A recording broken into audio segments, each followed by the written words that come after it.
all that appears is perfect as it is. That is the meaning of the great perfection. So, does that mean that a headache is perfect?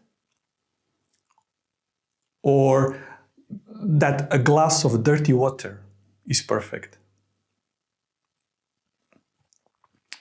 Those are natural questions that can come up when we hear the statement that all that appears is perfect as it is.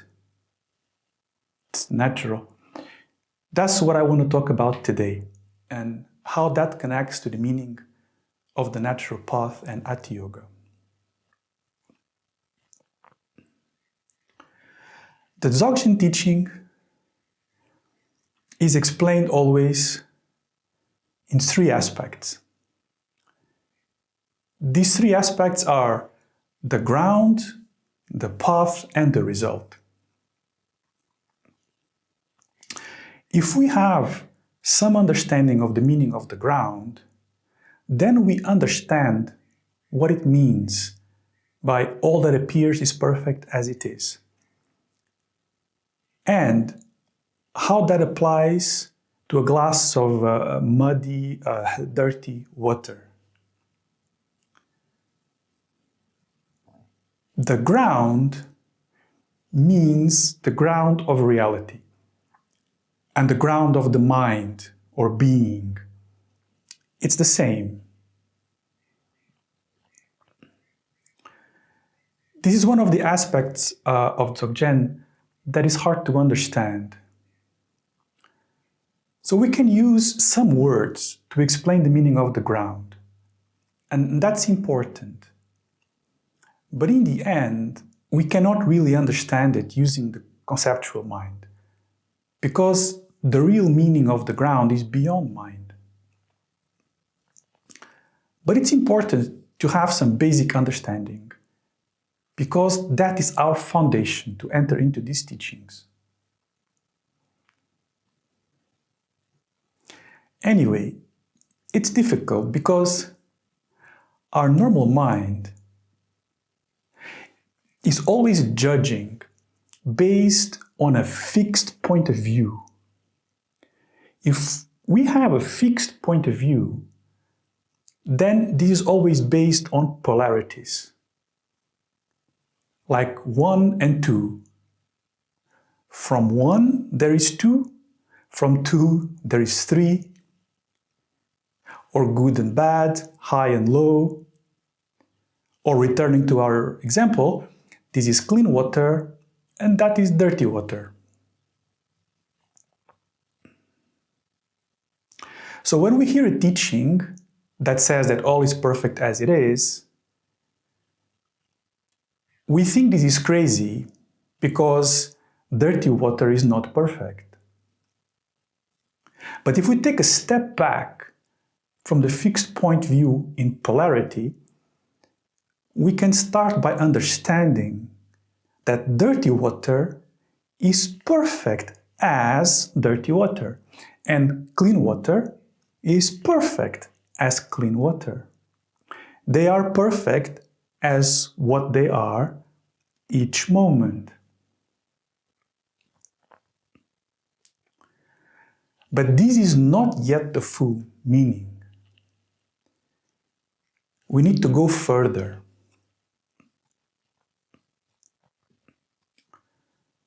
The actual notion of clean water or dirty water is a conceptual label that is purely subjective. There is no dirty water or clean water in the sense of existing as any objective, real entities. Water can be totally pure, in the ordinary sense, like distilled water, pure H2O. Or it can be mixed with many other things. But water itself is beyond any label or projection. The dirty water and the clean water are ideas. You see, what is there, and it's perfectly fine as it is. We can understand that very easily by observing that fish cannot survive in distilled water. If we think the most pure water is distilled water, just pure H2O, but for a fish, that is bad water. Fish cannot survive in such pure water. So for them it's not pure. Okay, but still, we have not reached the most important point. We need to go deeper. We need to go deeper still.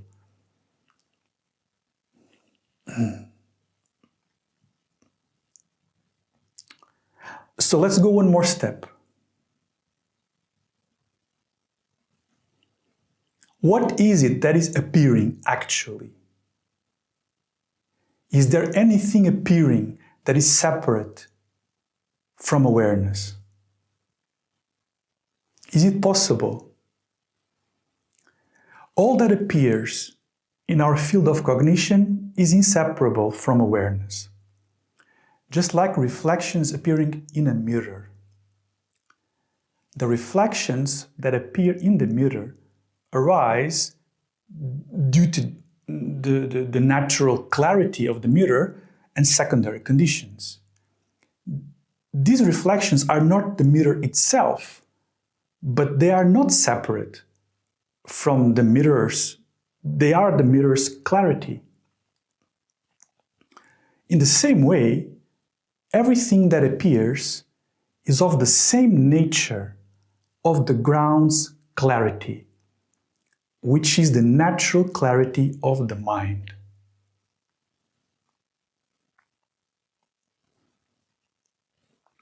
In the Dzogchen teachings, the ground of being, which is the same as the ground of reality, is explained using three principles: essence, nature, and energy.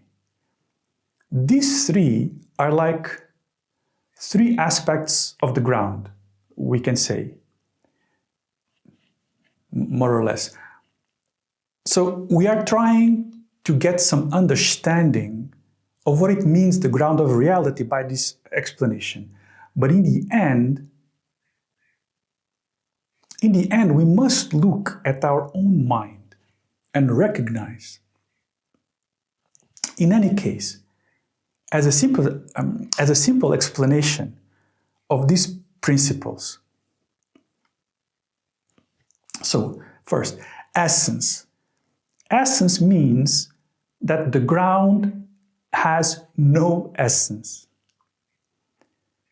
This is similar to the general Buddhist teaching on emptiness. But in Dzogchen, we say it's primordial purity. The essence is primordial purity. That means that the ground of being is beyond pure or impure. That means it has no fixed essence. It has no entity status. It is empty of any fixed essence.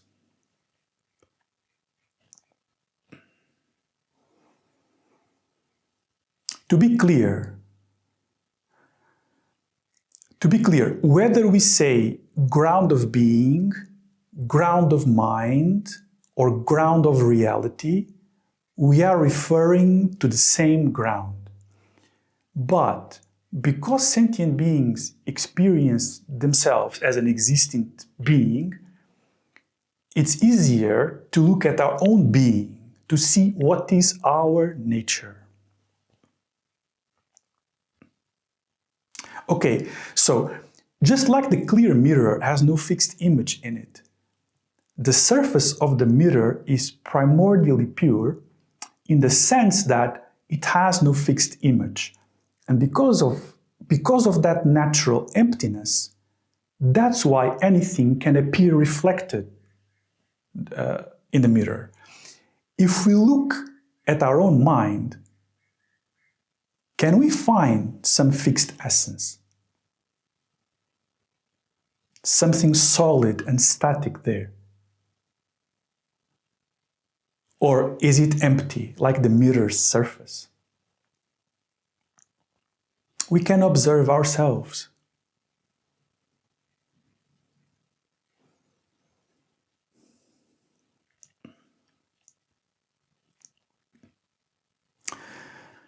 The second aspect is referred as nature. Nature is spontaneous clarity. So using again the example of the mirror, reflections appear clearly in the mirror's surface because of the reflecting nature of the mirror's clarity. If we look at our own minds, even though there is nothing fixed there to be found, appearances manifest clearly. Whether it's thoughts or sensory manifestations, they reflect clearly, like clear reflections in a mirror. The only reason this can happen is because mind is primordially pure or empty. If the mind was not empty, then it would become stuck in something, you see, like a photograph. So in this way, infinite appearances can arise from the ground, and they do. Infinite appearances arise continuously, without interruption. And this is the third aspect that is usually called dynamic creativity or dynamic energy of the ground. If we look, we can see that appearances are unceasing. There is a dynamic creativity that is always outflowing.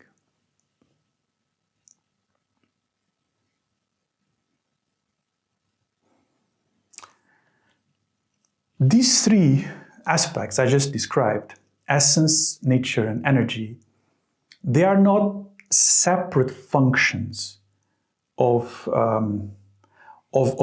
something, a thing that we call the ground. No.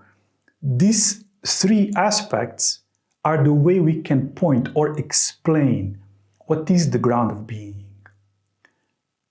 The ground is also the source of everything, samsara and nirvana. The awakened nature of pure awareness is the ground of reality and being. In Dzogchen, this is represented by the blue Buddha Shamantabhadra, which means the all good. In a simpler and more direct way, we can say that this is what we mean by pure awareness in Dzogchen. Pure awareness or spontaneous presence is our real nature. It is the primordial state.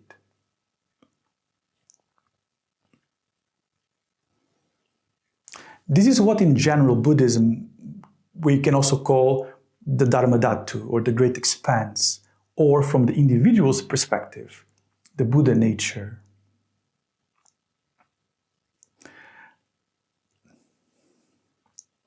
The ground of reality is not something static or like a dead abstract notion.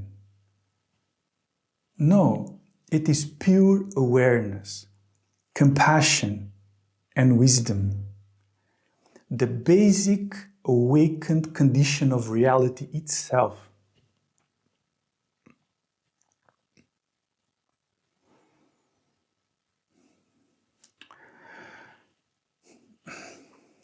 So now, returning to the start of this talk, all that appears is perfect as it is.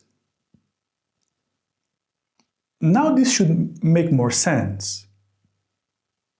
All that appears is the display of the clarity and energy of the primordial awareness, and as such, it is primordially pure. That means beyond pure or impure, because pure and impure are only mental, conceptual designations.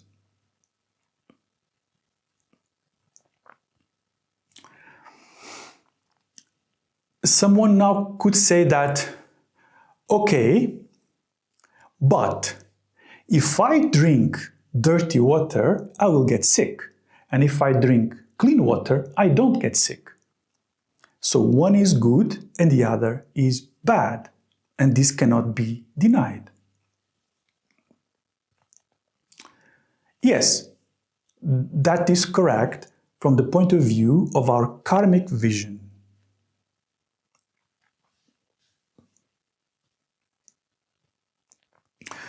To fully understand this, we need to understand the meaning of karmic vision. That is to say, all sentient beings have a state of consciousness that manifests due to our habitual patterns and produces our vision of reality. Whether as a human being, a dog, or a fish, or whatever. Based on that, there is an experience that manifests. And this experience we call karmic vision. And within the karmic vision of each individual, there is the manifestation of cause and effect in accordance with that manifestation. That is because ourselves, as normal sentient beings, not awakened beings, we are subject to the projections that arise out of ignorance and which manifest as a particular form of consciousness and an experience of existence.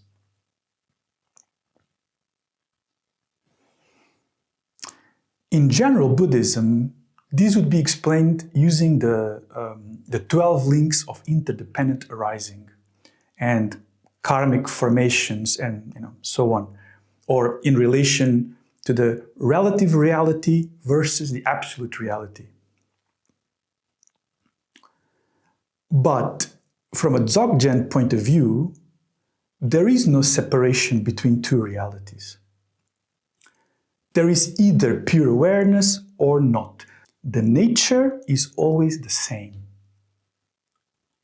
So we look at how things manifest. And as sentient beings, they manifest as this karmic vision, whatever that is.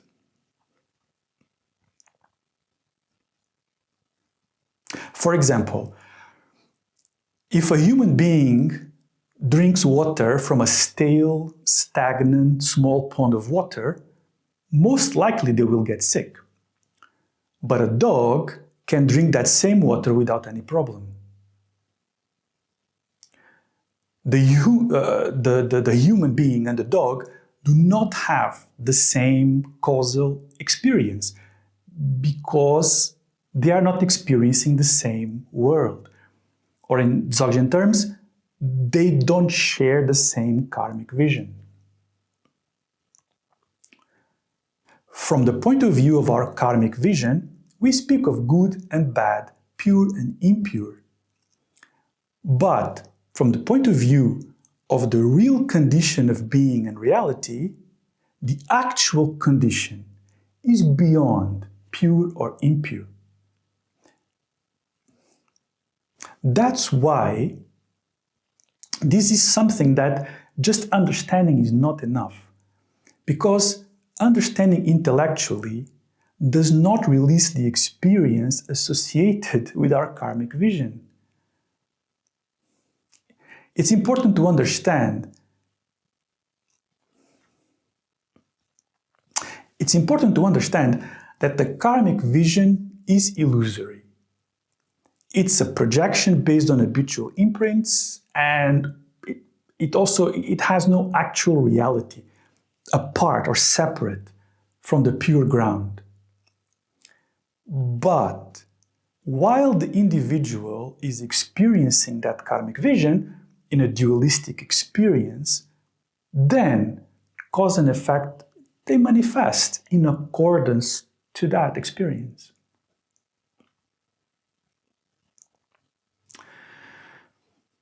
So, as I said at the start, we explained the ground, path, and result. So how do we realize this primordial state? That is the path. So the second point, the path is explained also by 3 points: the view, the meditation, and the conduct or behavior. So in the Dzogchen teachings, we are pointed to recognize what is our innate awareness. That is intrinsic presence. Because that is the ground of our being. And this is what we call the view. So to be clear, the first point must be we have to discover our innate natural awareness. And that is what we call the view. That is the primordial state. If we look at our own mind, the essence is empty, as I said before. But it's not like a stone. There is an innate knowing clarity which is spontaneously there. Just there. It is self-knowing. This is free from thoughts or duality. It is self-knowing, free from thoughts or duality. Okay, this is where we can get sidetracked, because there are some other states that can be confused for this pure awareness. Because even though it is our nature, when compared to the ordinary mind, it is very subtle. So it's important to really clarify until there is no doubt. I think I mentioned that also in another video.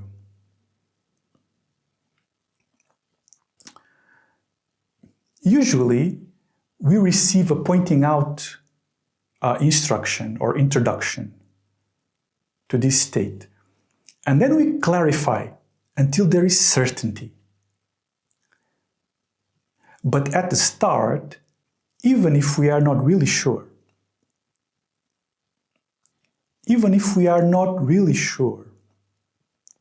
if we can remain just in this way, open, totally open, clear and lucid, and fully present, in a very relaxed way, this is a very good way to start meditation. So in this case, the practice which we call meditation, but it's not meditation in the usual sense, like meditating on something or meditating on some object, like the breath. Because if we meditate on an object, that is just more duality. The Atiyoga meditation is to remain in that intrinsic presence that we were introduced to. In that moment, that is our natural state. That is the nature of being. To remain in that natural state is the meditation.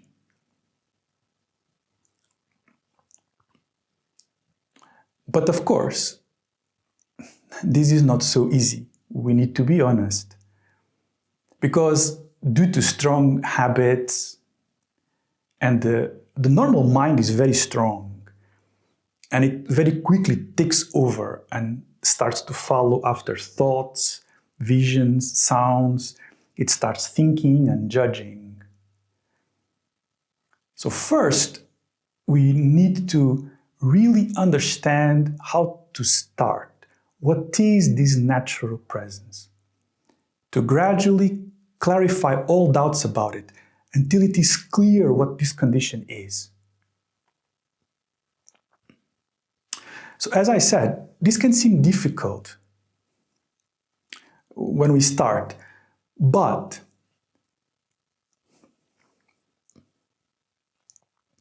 if we have a strong love and eagerness towards awakening and love towards the supreme ultimate reality, then it's possible.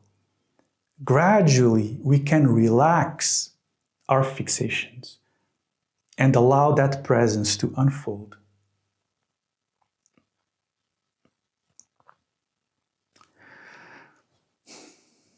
You see, we naturally turn our minds to that which we love very much. We are naturally pulled towards what we love in a very natural way. This is very important, and I think sometimes this is not expressed enough, but it's very important. It is said that one of the requisites for Dzogchen path is compassion. But if we look at the real function or meaning behind this is love for awakening. That is the main point.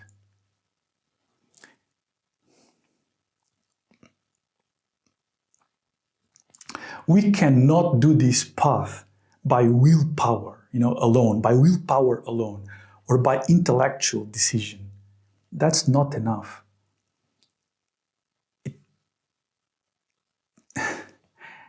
It needs to come from love, which has this gravitational pull towards the natural state, towards awakening. So it has these two aspects, love towards awakening and compassion towards all beings. But in reality, these two are the same. But this topic would deserve its own full talk just for that. Anyway, so then we start to have some concrete experience of what it means all is perfect as it is. It all comes down to experience. A concrete experience, non-conceptual, direct experience. And this can only arise when we first understand and then apply the teachings. We apply the teachings ourselves. There is no other way. As we get a little experience, we try to integrate different movements of life in that presence.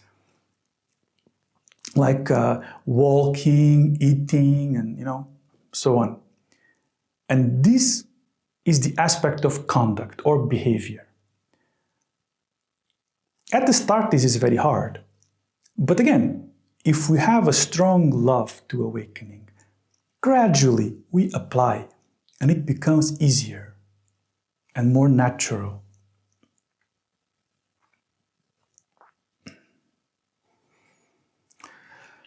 So like this, we can have an understanding why this is the natural path.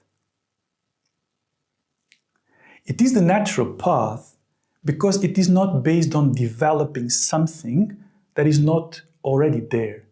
It's not about creating something new. It's not about purifying something. It's not about developing some new qualities. It is not about working at building a result. The ground is ever present. The ground is the ever-present, luminous source of reality. The ground of samsara and nirvana. It is suchness, thatness, as it is. So it does not need to be created or reached. The path is the intrinsic awareness, and that also does not need to be created, only recognized. It is a path of letting go of what is false. Letting go of what is false. Letting go of delusion. Letting go of delusion into what is naturally here. So, it is the natural path of the all good.